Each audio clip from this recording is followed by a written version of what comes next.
My name is Michael Albert, and I'm the host of the podcast titled Revolution Z. This is our 332nd episode, and our guest this time is Hunter Dunn to discuss the April 5th demonstrations and what's next. Hunter is the Press and Public Relations Director for 5051 Southern Cal, which organized the Southern Cal Unites in downtown Los Angeles on April 5th. When he's not organizing, Hunter is a senior political science major at Pepperdine University, where he is finishing up his thesis in political philosophy. So, Hunter, welcome to Revolution Z. Thank you for having me. That's my pleasure. So, perhaps we can start just with an overview of what happened on April 5th. I think that's relevant to provide people because I'm not sure everyone has a grip on the scale of what was accomplished. Absolutely. So, For example, who turned out? yeah. So in for SoCal Unites, which was the downtown LA protest on April 5th, was part of a larger movement called the Hands Off protests, which happened that Saturday. Across the United States, according to a number of pundits, we're looking at 5.2 million people in the streets. In downtown LA, according to MSNBC, who I believe was quoting the LA Times, we're looking at potentially up to 100,000 people in LA alone. For SoCal Unites, we started at Pershing Square, which is a historic square with a large history of protests, especially in the civil rights movement, I believe. We had speeches there starting at 4 p.m. And then from there, we marched at 5 p.m. to City Hall. And then we had our main event. Well, I would call the march the main event, but we had our main speakers at 6 p.m. at City Hall. And at 8 p.m., we finished up. It was amazing. We had people of all ages, classes, creeds, anyone that you could find in Los Angeles, and even some people that you couldn't, because we had people fly out from other states, and even at least one press person from Azerbaijan. So, we were looking at a wide swath of society all united against the Trump administration. And the main word I have for that's beautiful. Um, how were the activities organized, not just in LA, but in general? How is it that this happened? On a particular day, 5 million people turn out. That's not magic. So, how did it come about? Well, it actually did sort of come about by some level of happy or lucky coincidence. You might even call it magic, because 5051 was voting on when we would do our next National Day of Action, and April 5th won. And then pretty shortly thereafter, and I don't know the full story, but Indivisible and some other groups, including Fight Back Table, and later including groups like the Women's March and AFL-CIO, Greenpeace, and plenty of other organizations, which we were also working with, were like, we were also trying to do an event on April 5th. You're trying to do a bunch of protests. We're trying to do a bunch of protests. What if we all do one big protest? And everyone said yes. And suddenly, Hands Off was a national movement in all 50 states, and apparently even some protests outside the country as well that were associated Yeah. with maybe over 100 organizations partnering together just at the national level and many more at the local levels to put on one large solidarity event. And yet, there were events. I don't want people to get the wrong idea here. There were events not only in large cities like your own Los Angeles, Washington, New York, Chicago, and so on, but there were also events in smaller towns, even spontaneous events, I think, from everything I can discern, um, on the day itself. And I guess what I'm wondering is okay, so take 50/50.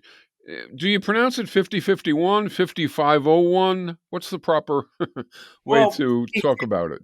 so we say 5051 or we Okay. say 50501 because All it right. is spelled a little bit differently than it sounds, which has been, it's too late now to change it. So It's that's what fine. we're I think it's that's what fine. we're with.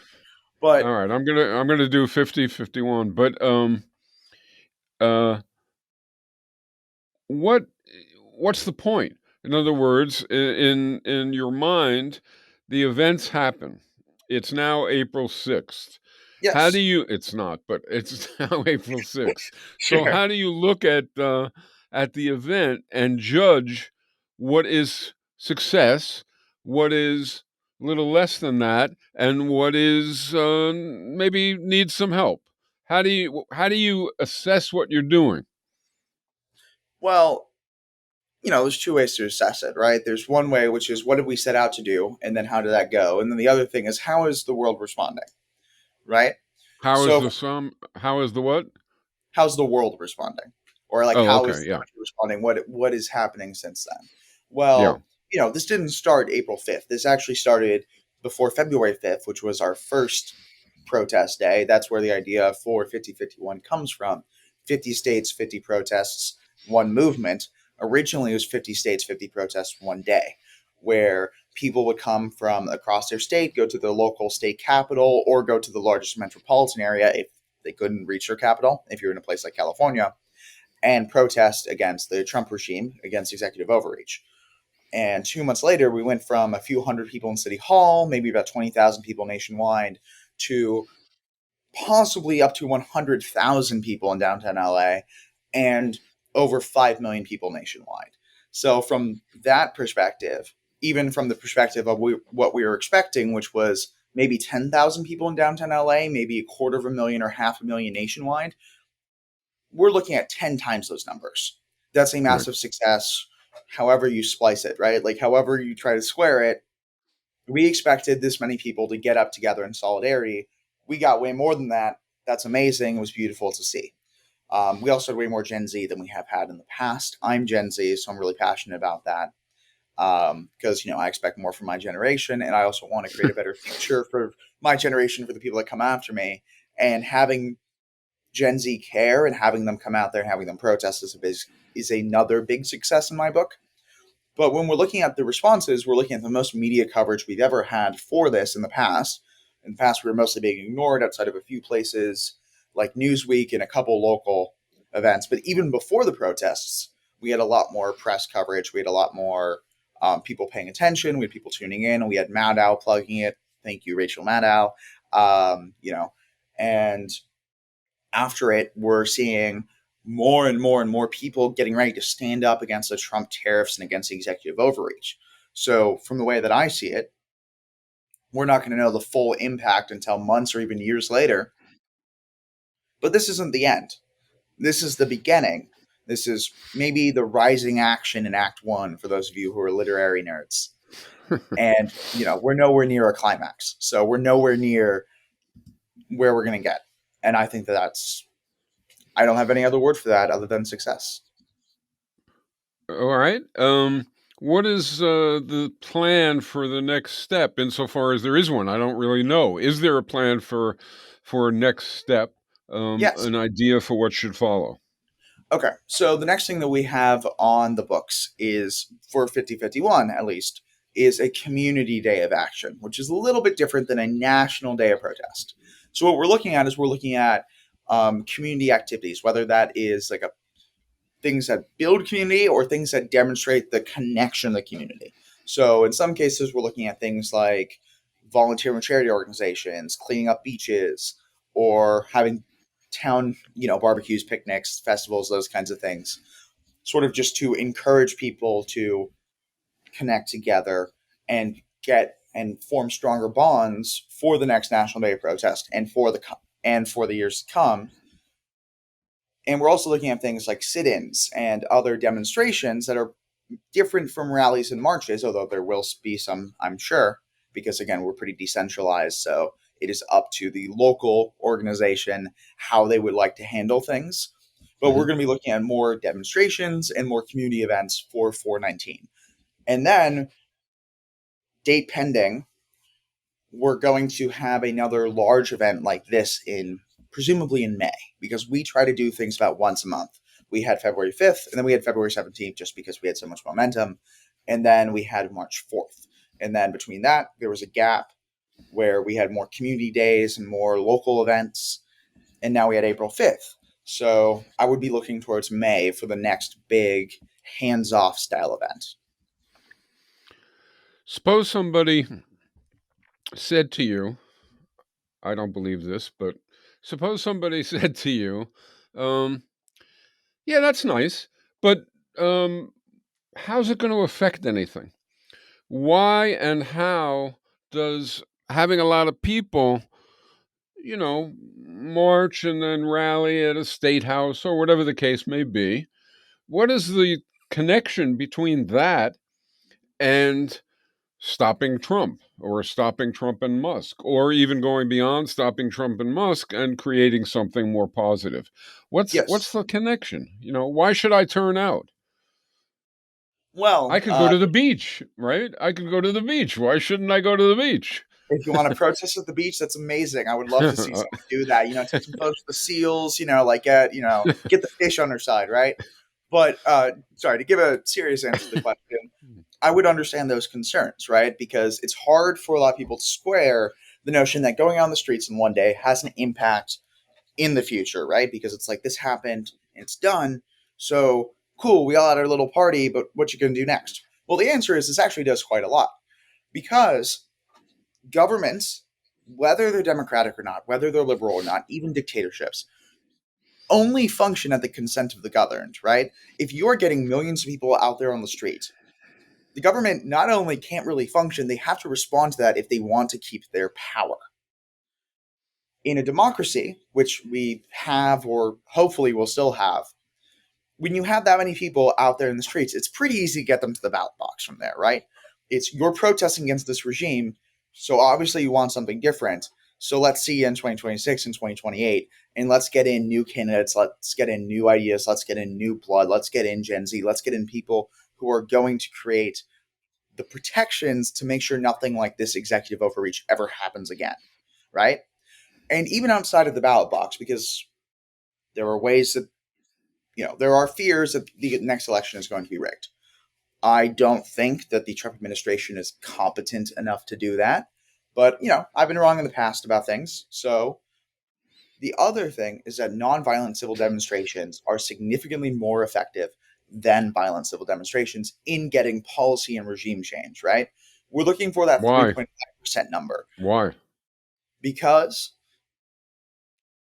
when you have that many people out there, it's When you not what? just you have that many people out there on the streets. It's not just those people on the streets. It's the people around the world who turn on their television and see that, and their next day is different than the day before. Whether it's them having hope, which gives them the ability to make changes for those of them that are in office, for those of them that are not in office, to petition their elected representatives, you are getting those people and you're creating a different level of power that the government cannot control and that the government has to respond to or be replaced. And at that point, either way, we are getting what we want out of it because either that's the rollback of the tariffs, it's the rollback of the attacks against undocumented immigrants and LGBTQ plus people, or that's the installation of a new administration, which will then do all those things. All right, let me ask you another somewhat related question. Okay, Of course. um, imagine somebody says the level of discomfort, the level of alienation, the level of anger at Trump and Musk is huge, but the level of all those things at the general condition even before Trump is also huge. And so the person says if the movement, if these demonstrations and civil disobedience and rallies and all the rest of it have as their message or even appear to be about getting back to where we were pre Trump, many, many constituencies, arguably all working people, are not going to be moved by that.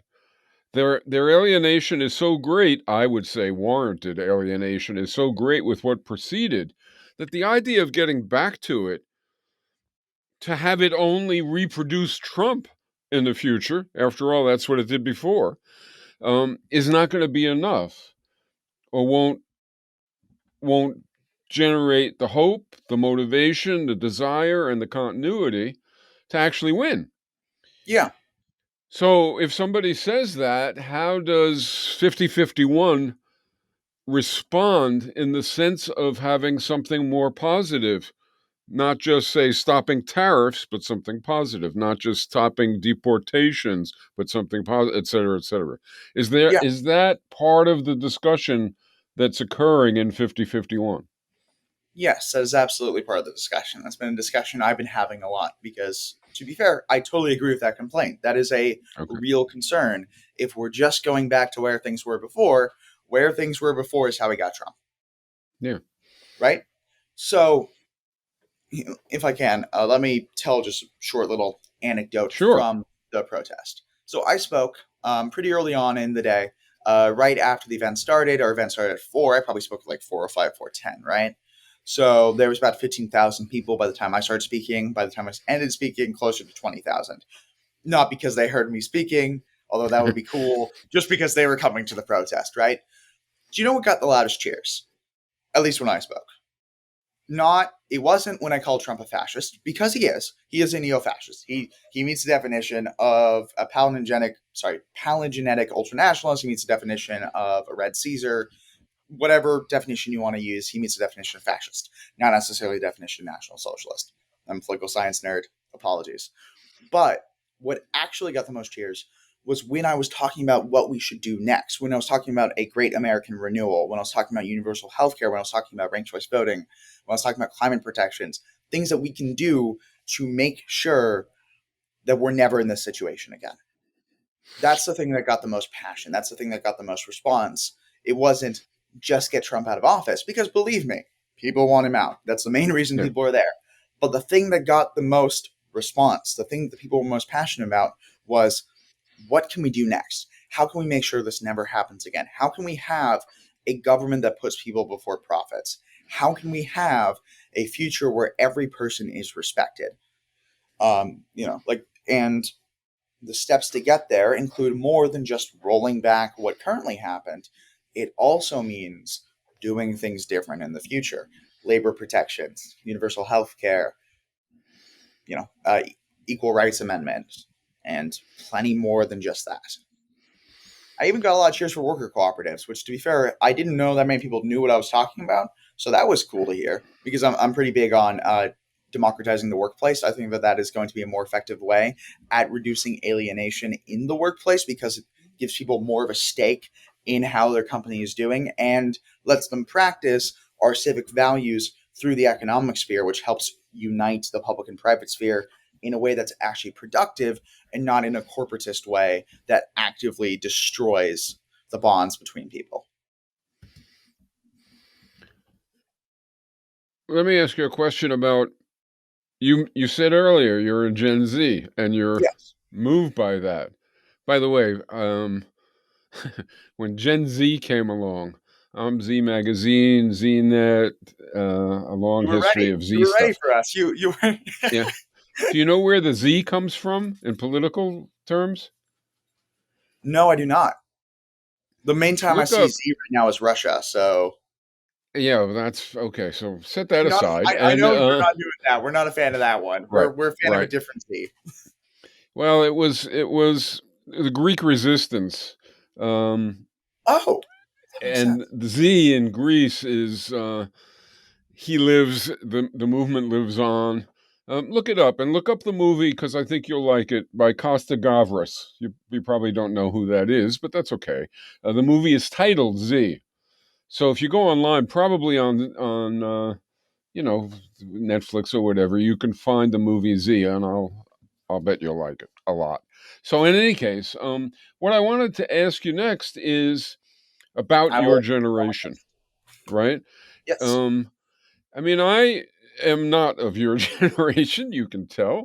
Um, and I and people I know, right, have been sort of wondering about the campuses.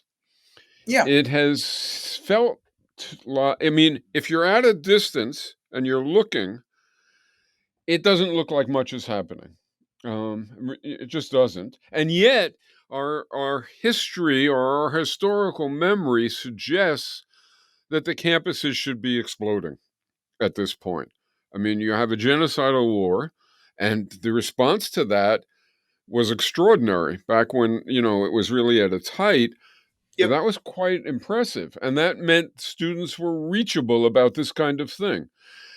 And, we've sort of wondered why it seems to be coming to fruition slowly. And those of us who see the glass half full, me, have been assuming that students are meeting, talking, and getting ready to exert themselves.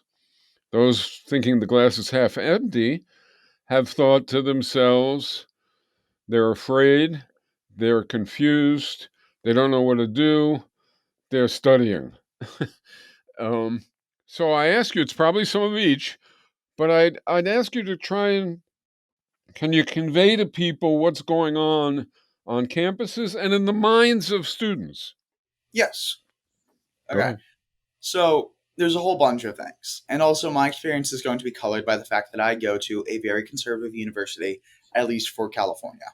For a Christian Uh-huh. university, it's not that conservative. And by that, by Christian, I mean evangelical, because Jesuit universities are very progressive on average, which is cool. My sister goes to a Jesuit. But I go to an evangelical university, right? One that we kind of jokingly call Christian Nationalist University sometimes. So it's a little bit different It's here than Pepperdine, right? Just so Pepperdine people know. University, yes. Yeah, okay. Yeah, not to say that it's all bad. We have plenty of great things. I'm very thankful that I'm here. We have wonderful faculty, and the administration has repeatedly expressed that they value viewpoint diversity. So I should have nothing to worry about when talking about this because they encourage intellectual debate. Sorry, just had to stare at the camera for 1 second. Anyways, uh, so I think that there's two different things going on with Gen Z, right? One of them is the thing that's gotten the most press, which is not the protest against not the protest about the genocide in Gaza, but the right wing shift of young men. I'm putting that Right. in air quotes because that's not totally true. What has happened is that there's way less men who identify as liberal, not way more men who identify as conservative. Most of the men who identify as liberal, who would identify as liberal in the past, like me, don't identify as liberal. We identify as progressive, socialist, or something else, right? Like, it's not men have in my generation have shifted more towards the political extremes in both directions, but there has still been a right wing shift that is noticeable when it comes to median. With mean, I don't know because so many people have shifted so left that it's hard to figure that one out. And the reason why that's happened is the social media algorithm and the economic disenfranchisement of my generation, right? Like, it's pretty straightforward. We are waking up knowing that the situation that we're in is a situation that is worse than it was for your generation and the other generations before us, right? We are waking up into a world that is not set up for us to reach the American dream, right? We were promised something and that promise has not been kept, and we're really angry about it.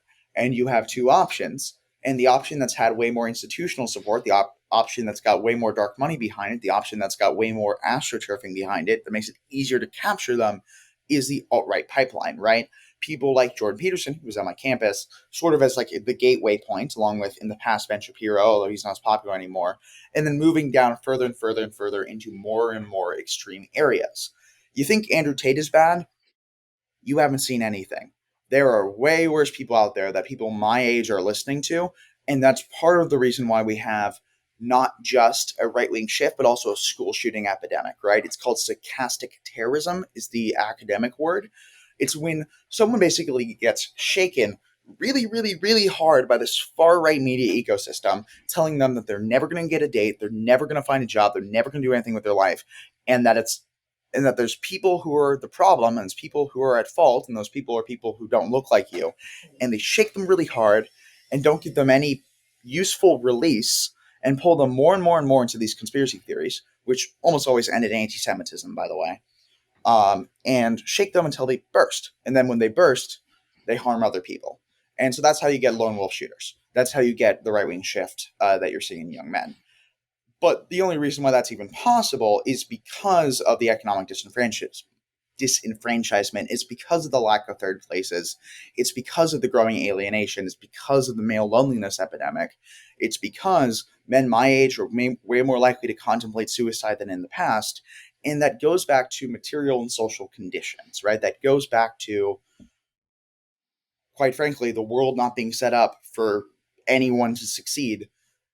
And white men who were told they would succeed, they were promised they would succeed, when in reality, everyone should be given a fair shot. Um, that promise has been broken, and there are billions and upon billions of dollars being invested into convincing them that's other working class people that are the problem, not the billionaires who are swallowing up all the wealth. And then on the other side, we have the people on the left, right? People like me, people who are progressive, people who can tell that that's ridiculous, and we know that there's a better path forward. And broadly speaking, that's the path that the women of my generation have taken, and also a lot of men. And that doesn't get much talked about because the men are becoming very progressive doesn't sell well on the airwaves. The problem with those people is that when we are protesting, right? When we are protesting against the genocide of Gaza, when we are protesting against these terrible things that are happening both in America and abroad, and then the Republican Party obviously hates it because they're the problem. And then the Democratic Party also attacks us because they are benefiting from the military industrial complex too. It's harder to get people out on the streets when there's no support from either side, right? It's hard to convince people to vote for Kamala Harris when Kamala Harris is promising to do the same things that Joe Biden's doing, which are the things that we're protesting against. Now, of course, I still vote for Harris. Almost everyone I've talked to still vote for Harris because we're not stupid. And we know that Donald Trump would be way worse for Palestinians, that as we are currently seeing, he wants to, turn into a strip mall, which is, ethnic cleansing and genocide, where Biden was more just letting Israel do what Israel was doing. That's way, one of those things is way worse. They're both bad. One of them's way worse. It's harder to convince those people to get up there and to advocate for, say, the Democratic Party when the Democratic Party is not doing what a left wing party should be doing. So what we're seeing is it's harder to convince Gen Z to get out there and risk their necks, risk getting arrested or detained or deported, risk ruining what little shot that they have at a good future for people who are just going to stab them in the back. That's how they see things. It doesn't mean that it's necessarily true, but that's the general sentiment. But also, we are starting to see a shift there because things are getting so bad, because Trump is so obviously evil with the executive overreach and the arresting and detaining of Khalil, Ozturk, and other students, right? And with the attacks on undocumented immigrants, on LGBTQ plus people, on women's rights. There are still a lot of people who are willing to fight for their rights and for the rights of people around them, even without the institutional support. And we're starting to see more people come out and protest. We're starting to see more people get involved. On my campus, this is the first. We had a protest against Jordan Peterson, who spoke yesterday. That's the first time we've had major protest activity at Pepperdine in years. Like, that hasn't happened in a while. And it wasn't just that. In addition, the university was telling the GSA, Gender and Sexuality Alliance, they couldn't use the word gay in any advertisements anywhere. They were doing the whole Florida Don't Say Gay bill thing, including for most recently their formal, which was this Saturday. We actually would have had probably more Pepperdine students at Hands Off if it weren't for the fact that the GSA formal was scheduled months in advance for that day. And there's nothing you can do about that. But we still had some people show up, whether it was in Malibu or in LA. In fact, I wasn't even the only Pepperdine student organizing the protest in LA, I didn't even know that till I was there. It was like, wait a second, I know you from school. But we are seeing students, even at conservative universities, starting to advocate for their rights and for the rights of other people. And I don't know how much of that shift we're going to continue seeing, but when I see that, and then I see a lot more Gen Z at the protest than last time, I think that there's more hope for my generation than the media will tell you. Yeah. Sorry, that was a very long response. Yeah, no, that's fine. It's fine.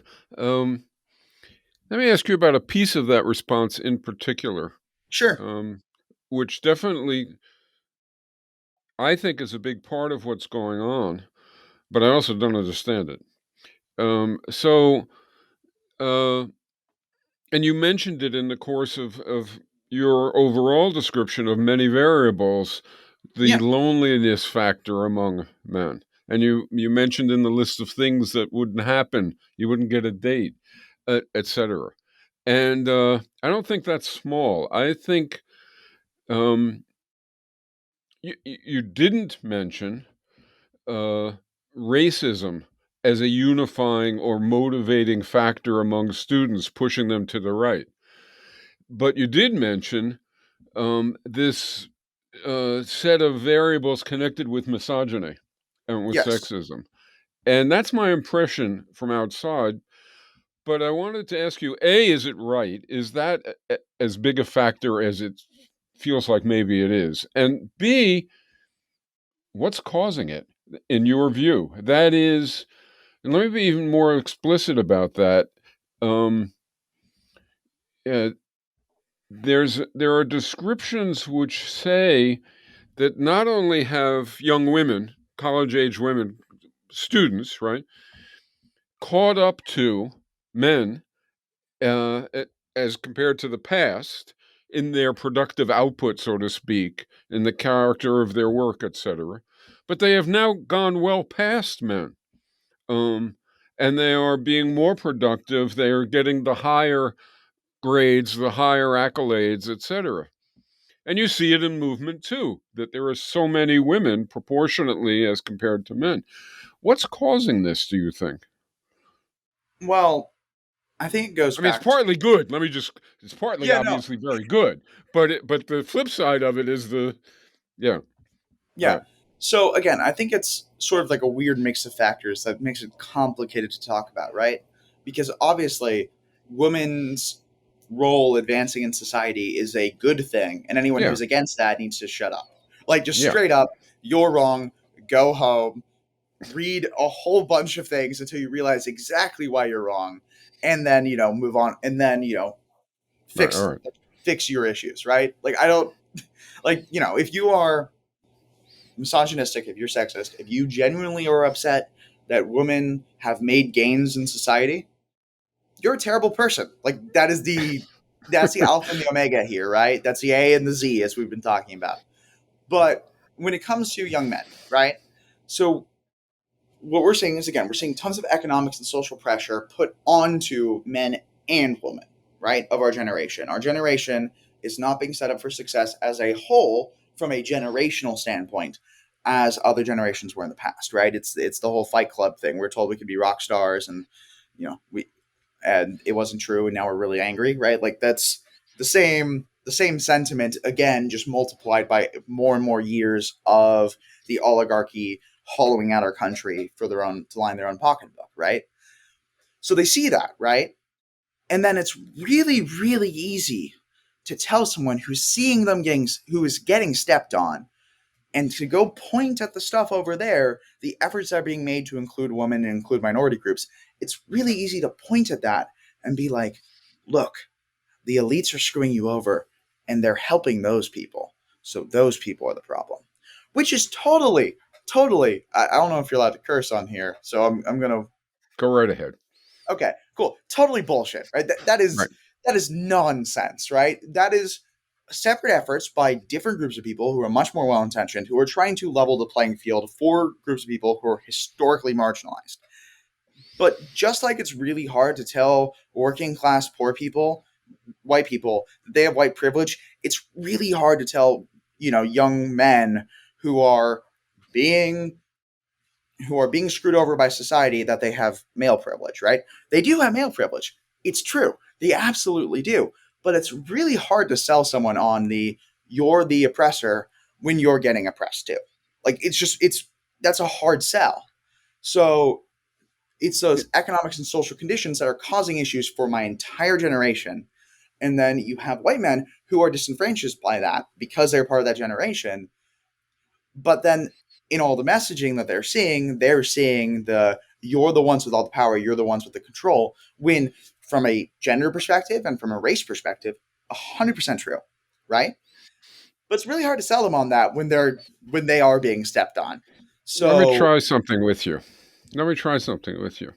Um, See, I don't think that telling young white men uh, that you have white privilege, male privilege, etc., is very smart. In fact, I think it's strategically pretty dumb for the reasons that you're describing. When you say that to somebody, doesn't it suggest you have something you shouldn't have, as compared to you have something that somebody else doesn't have? If you have something that somebody else doesn't have, the solution to that is they should have it too.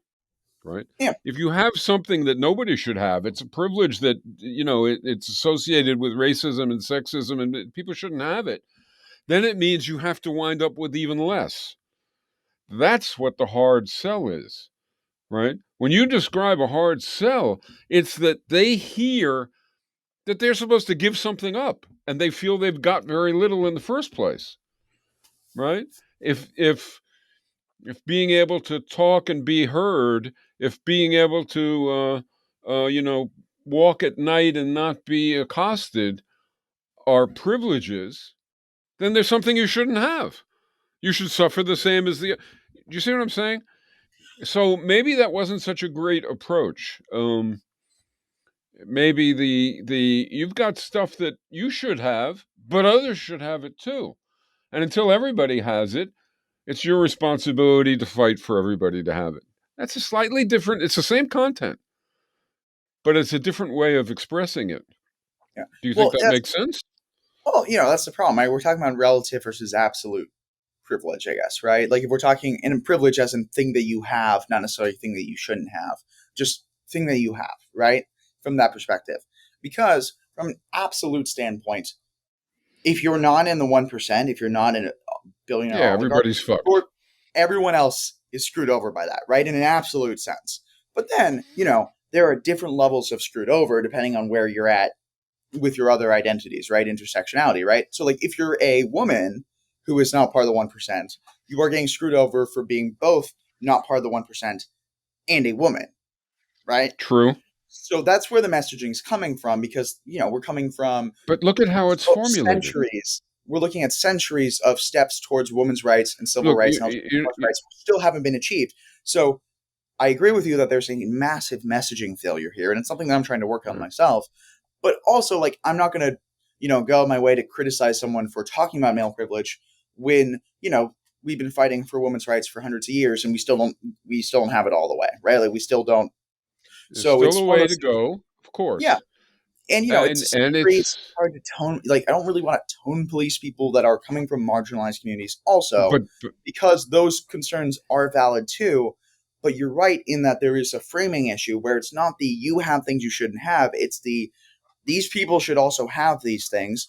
And also, you're getting screwed over by the 1%. So, right. like, there is someone who we need to take things away from. And it's not you, young man. It is Elon Musk. That is the person who It's has the also things that should be yours and should be your girlfriend's, right? Like that. and even That's the problem. even even more the sexist oppression, the racist oppression doesn't not affect young whites, right? They Well, more too sexist suffer one. from it differently, not as much, right? But it's still bad for them. Yeah. But there's a let me ask a question this way. To what extent, when young people, students, young people, who are moving politically, who are aroused by Trump, et cetera, right, are are talking, to what extent is the sentiment expressed for everyone or to protect me? It's slightly different, right? It's the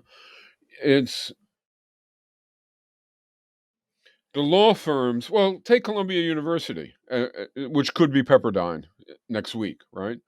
Trump threatens a reaction. Trump threatens to cut off funding to Columbia University. The administrators and the board, the trustees, hear that and say to themselves, "Oh shit." Um, they may not like Trump. Who the hell knows, right? They may actually have a degree of human sentiment left, and they're sort of horrified by some of the craziness, right? Of That's course. possible.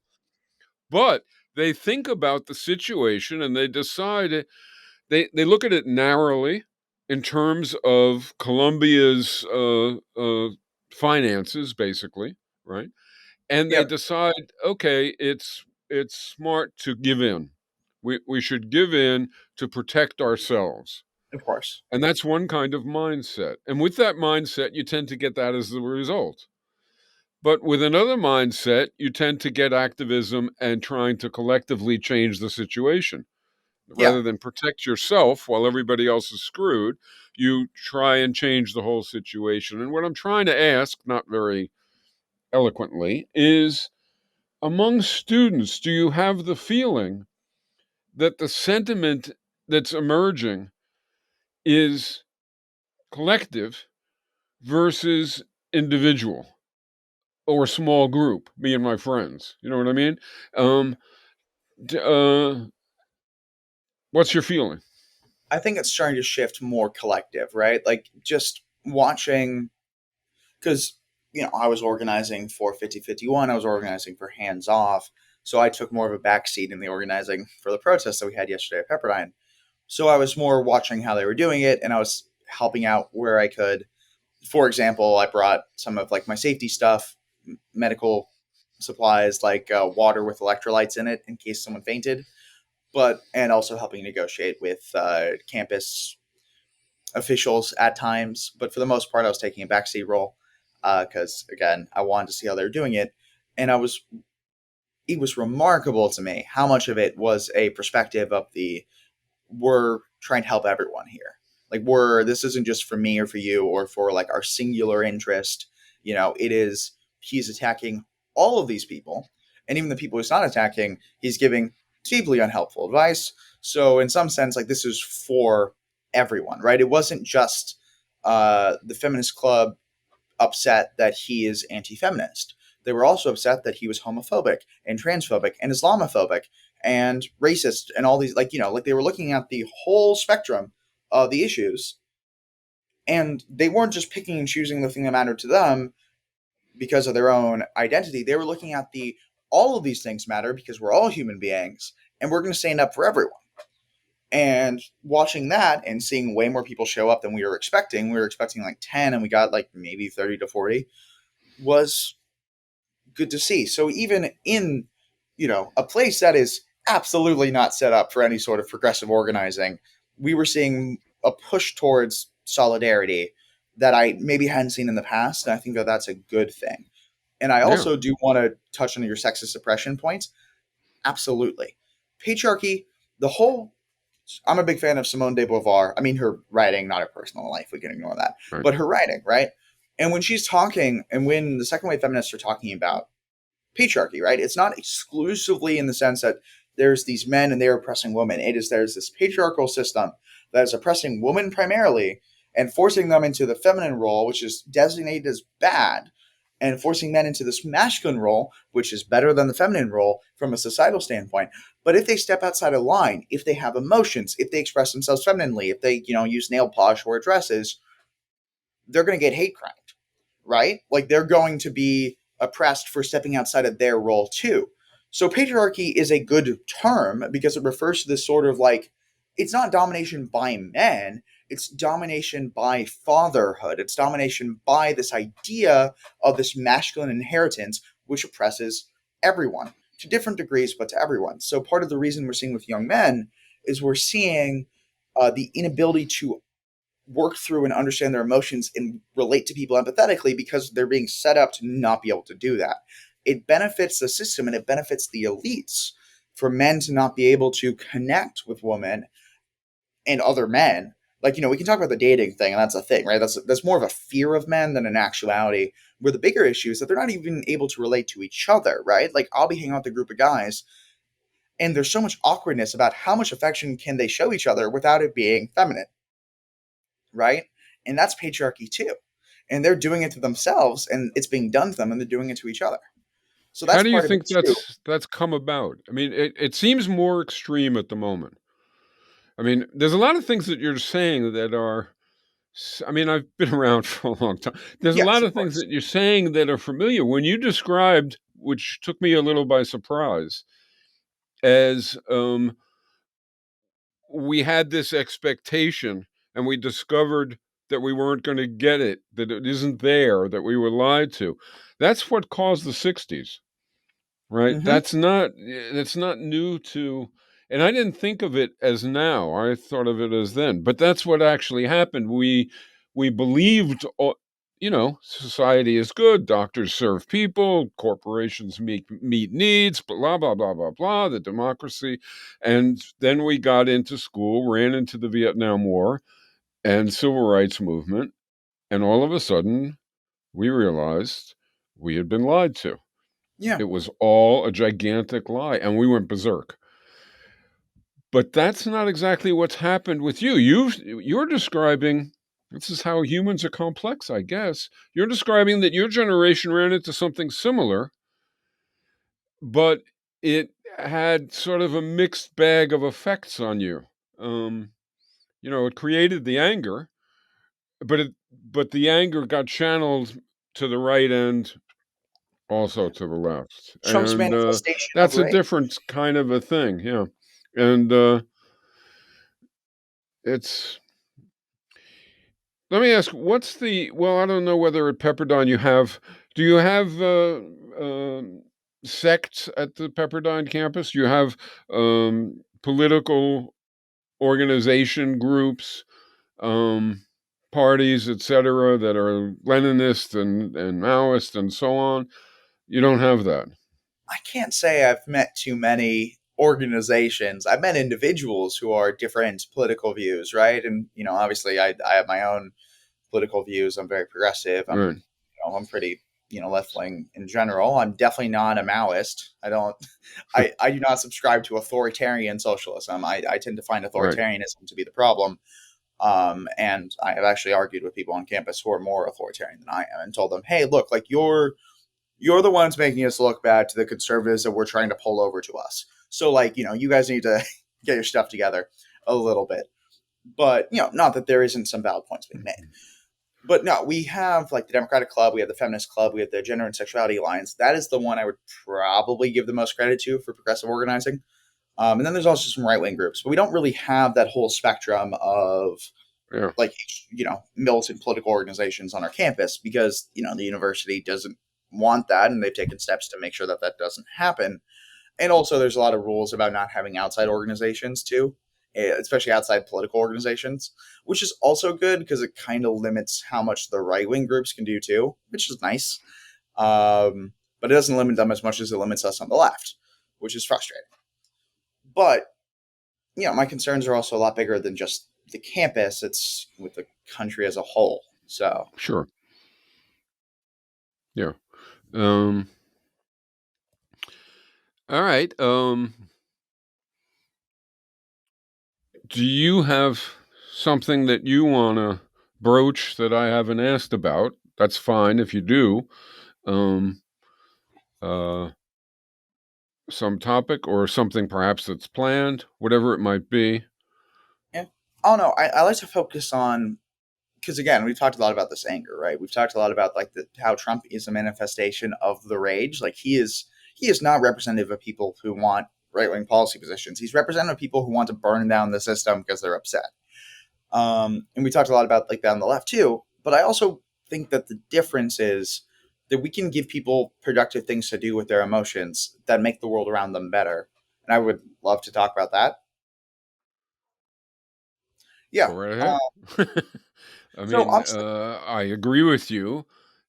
That's the difference between January 6th, the assault on the I remember. um yeah. So the problem with that wasn't that people wanted to critique and even to change the form of government. The problem with Correct. that was what they wanted to do it too. It's interesting that, and I wonder if this affects young people at all. This might not even arise as an idea. In a way, Trump has put on the table the possibility of reconstructing society. I mean, they're not about just policies. They're about literally reconstructing the government and to a degree reconstructing virtually everything. Yes. Um, so, and that's one tends to call that revolution, not the kind of revolution that makes life better in his case, but the Yep. kind of transformation of basic institutions that would make things worse. But it does demonstrate, I mean, it's quite remarkable in many respects how they have, in fact, taken over a major political party, cowed much of the elite of the country, et cetera, et cetera, et cetera. I'm wondering whether it's starting to creep into the thought of young people. Well, wait a minute. The task here ultimately, it shouldn't replace defending ourselves now. It shouldn't replace stopping Trump. But the task ultimately is for us to redo the institutions, for us to transform whatever it is that gives birth to misogyny, whatever it is that gives birth to inequality, whatever it is that gives birth to racism. We have to find those fundamental institutions and alter them. Is that on the minds of young people who are in schools? Yeah, Or is it absolutely. more we have to defend ourselves?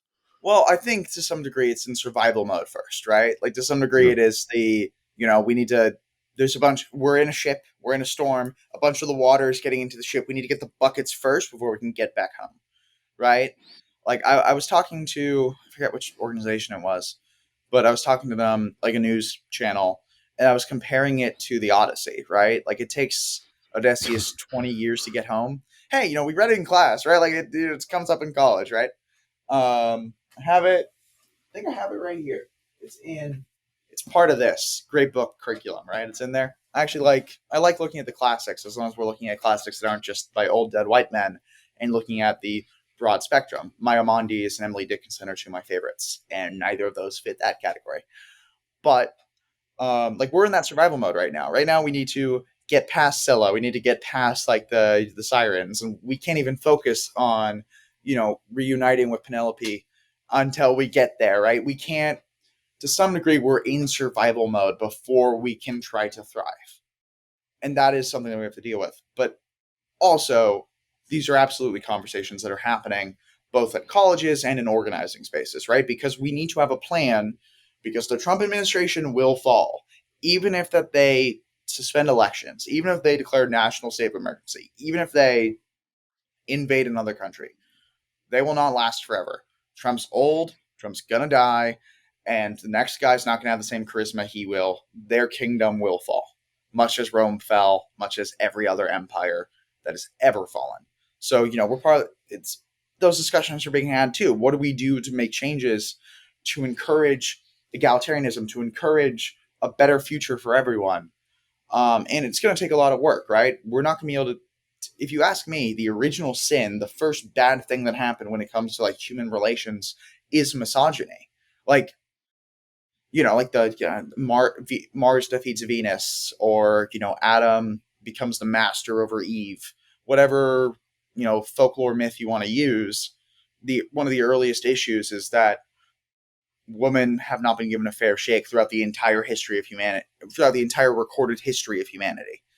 And that's going to take a lot more than just the next 8 years, next 10 years to fix. But it's something that we have to fix. It's something when it comes to racism, when it comes to wealth inequality. I think class conflict is going to be, that's one of the big ones, right? So we're having these discussions. We're working on ways to get them better. But for right now, the things I want to recommend are things that people can do today, which get us to that place. And in such, they are steps towards a free and equal society for everyone. Whether it's calling your local representatives, 5 calls, or even showing up to their doorstep, and by that I mean their office, and demanding that they stand up against Trump, because that works. That's how we got Cory Booker to do 25 hours, right? People's constituents demanded that he do that, and he did. He delivered, and I'll give him credit for it. Whether it's even just volunteering at your local soup kitchen or helping clean up, beautify the streets, and then when someone asks why you're doing it, it's because you believe in the idea of America and you believe in a free and equal society for everyone. You do that too, because beautifying the place around you helps make things more comfortable for everyone. Helps, even like the little things of what color shirt you wear can change the entire course of a human interaction and therefore a human life, right? Like there are little things that you can do, and there are big things you can do, like joining your local 5051 chapter or Indivisible or Women's March or any other group, or if you're in a workplace, forming a union. If you're not, helping someone else form a union. All those are steps you can take, which get us into position to take our country back in 2026 and 2028.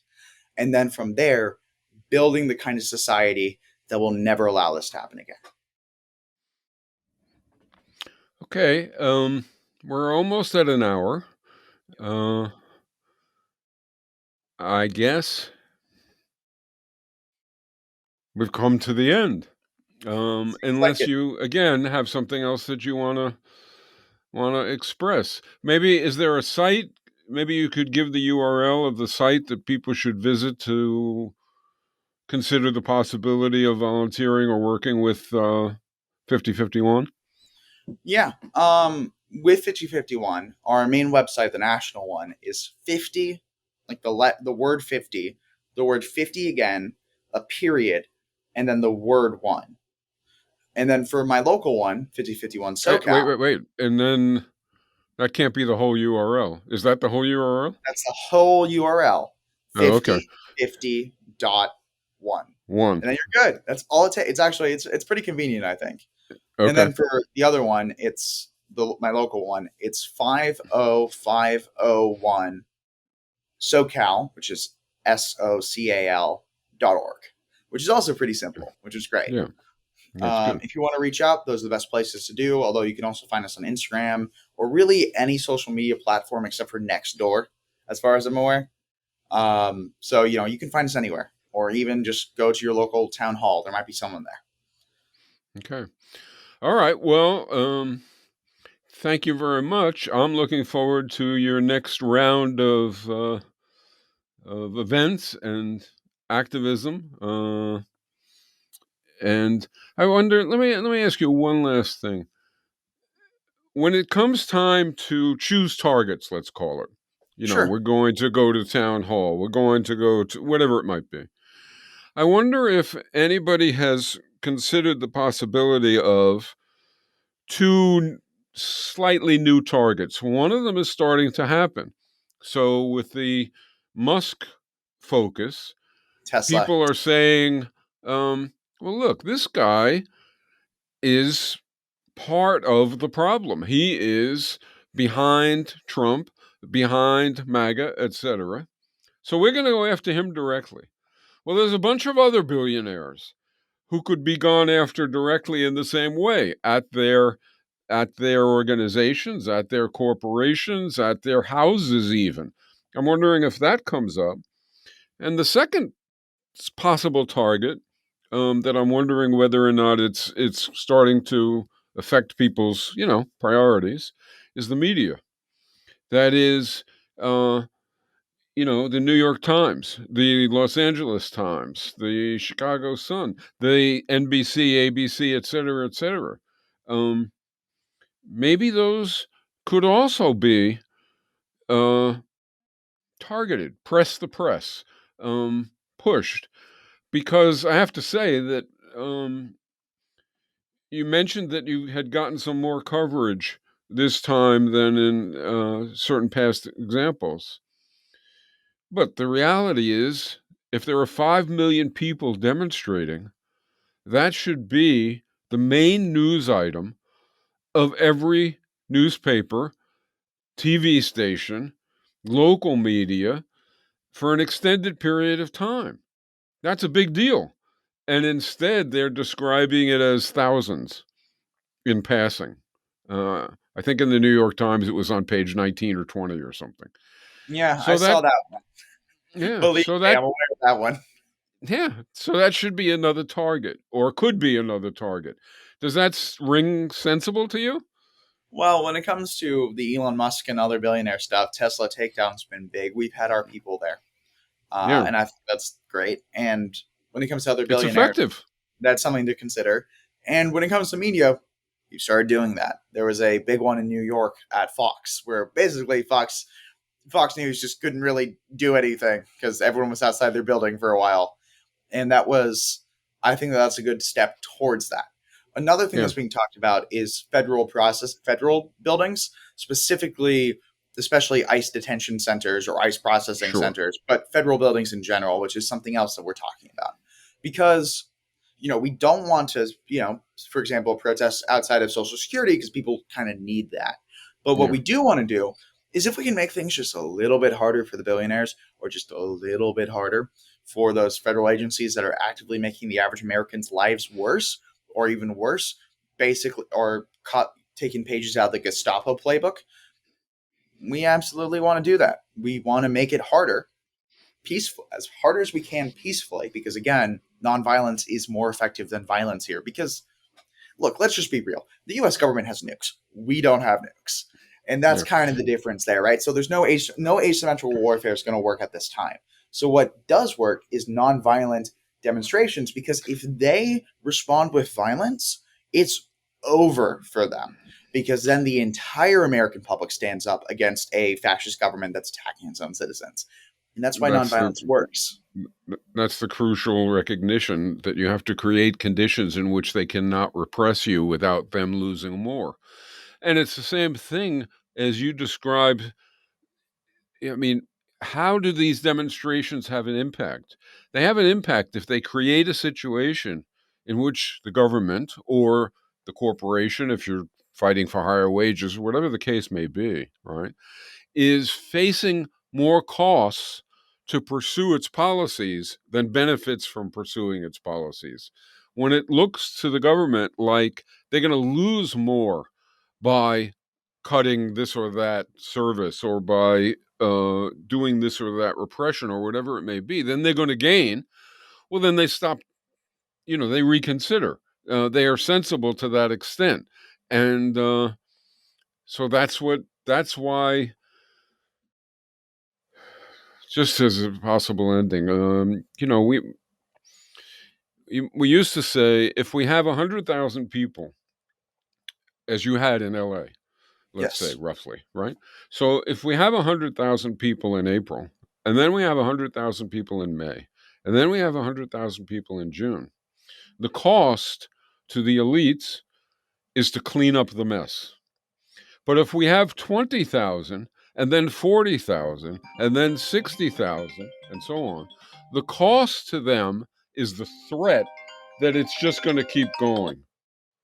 Uh, and so the threat is critical. The growth and the impact that it has, as you described earlier, not just on the people who are present, but on the people who see it and who are inspired to then become involved later.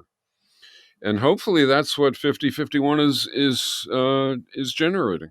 And if it does, and it does it with a mind toward those kinds of effects, I agree with you. It'll win.